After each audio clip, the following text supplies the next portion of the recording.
আসসালামু আলাইকুম। হ্যালো শিক্ষার্থীরা, তোমরা সবাই কেমন আছো? এই পর্বে আলোচনা করব ক্লাস 3 বাংলা বইয়ের পৃষ্ঠা নাম্বার ৪৯।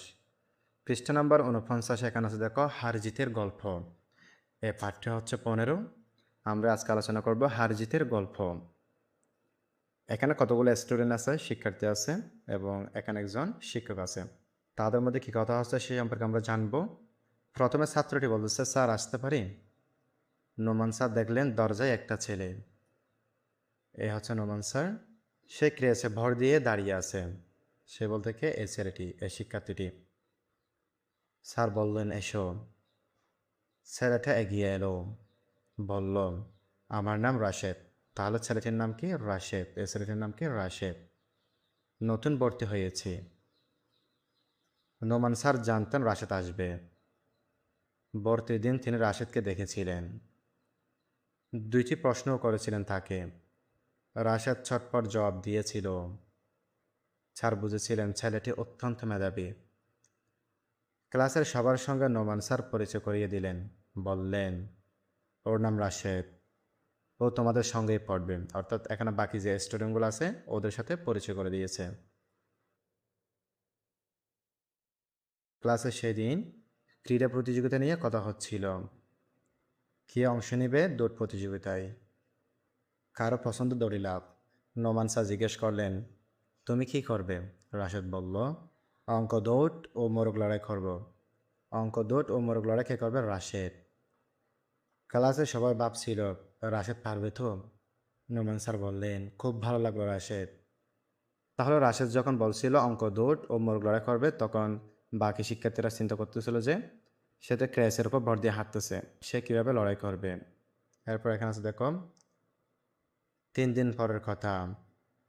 সেদিন ক্রীড়া প্রতিযোগিতা। রঙিন কাগজ দিয়ে সাজানো হয়েছে মাঠ। সবার মনে আনন্দ, খানিকটা উৎকণ্ঠা। কোন খেলায় কে বিজয়ী হবে? শুরু হলো অঙ্ক দৌড়। সবার আগে অঙ্ক করে দৌড়ে আসতে হবে। যে আসতে পারবে সেই হবে বিজয়ী। ক্রেসে ভর দিয়ে রাশেদ দৌড় শুরু করলো। ও খুব তাড়াতাড়ি অঙ্ক করতে পারে। 95 থেকে 67 বিয়োগ করতে হবে। রাশেদ লিখলো 28। এই লিখে ক্র্যাশ নিয়ে দৌড় দিল। তার সামনে রয়েছে 2 জন। পেছনে তাকিয়ে দেখলো একজন এগিয়ে আসছে। ততক্ষণে রাশেদ চলে এসেছে শেষ সীমানায়। চারদিকে হইচই পড়ে গেল, রাশেদ জিতেছে। এবার মোরগ লড়াইয়ের ফালা। হঠাৎ ক্র্যাশ দুটো রেখে দিল এক পাশে। 2 হাত পেছনে রেখে প্রস্তুতি নিল সে। বাঁশিতে ফু দিতে এগিয়ে গেল সামনে। মোরগ লড়াইয়ে অংশ নিচ্ছে 8 জন। অর্থাৎ মোরগ লড়াইয়ে কজন অংশ নিচ্ছেন? 8 জন। শুরুতে রাশেদ কোনো আক্রমণ করল না, আঘাত থেকে নিজেকে রক্ষা করল। লড়াই করতে করতে একে একে পড়ে গেল 5 জন। বাকি রইল 3 জন, রাশেদ, রাজু আর জিমিত। ওই সময় রাজু এগিয়ে এলো রাশেদের দিকে। রাশেদ ছট করে সরে গেল। রাজু পড়ে গেল ঘাসের উপর। খেলার উত্তেজনায় সবাই হইচই করতে লাগলো। বাকি রইল জিমিত আর রাশেদ। রাশেদ ভাবলো ঠান্ডা মাথায় খেলতে হবে। জিমিত এগিয়ে আসছে, লাফিয়ে লাফিয়ে রাশেদও এগিয়ে যাচ্ছে। মুখোমুখি হতে কাঁধ দিয়ে জোরে আঘাত করলো জিমিত। রাশেদ সরে গেল। খেলা জমে উঠেছে। মাইকে খেলার ধারা বর্ণনা করেছেন নোমান স্যার। জিমিত আবারও আক্রমণ করলো। রাশেদ কাঁধ দিয়ে আক্রমণ প্রতিহত করল, কিন্তু কাঁপতে কাঁপতে প্রায় পড়ে যাচ্ছিল। মনোবল দৃঢ় করে সোজা হয়ে দাঁড়ালো সে। হঠাৎ দেখল তীব্র বেগে এগিয়ে আসছে জিমিত। আক্রমণের ভঙ্গিতে রাশেদ এগিয়ে গেল। কাঁধ দিয়ে হালকা আঘাত করে পথ ছেড়ে দিল। ভারসাম্য রাখতে না পেরে হুটমুট করে পড়ে গেল জিমিত। বন্ধুরা সব চিৎকার করে উঠল, রাশেদ, রাশেদ।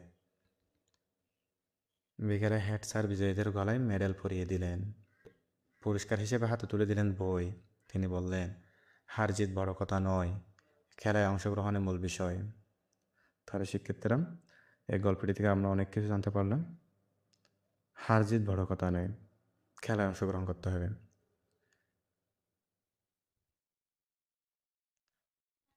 এখানে আছে দেখো শব্দ শিখি।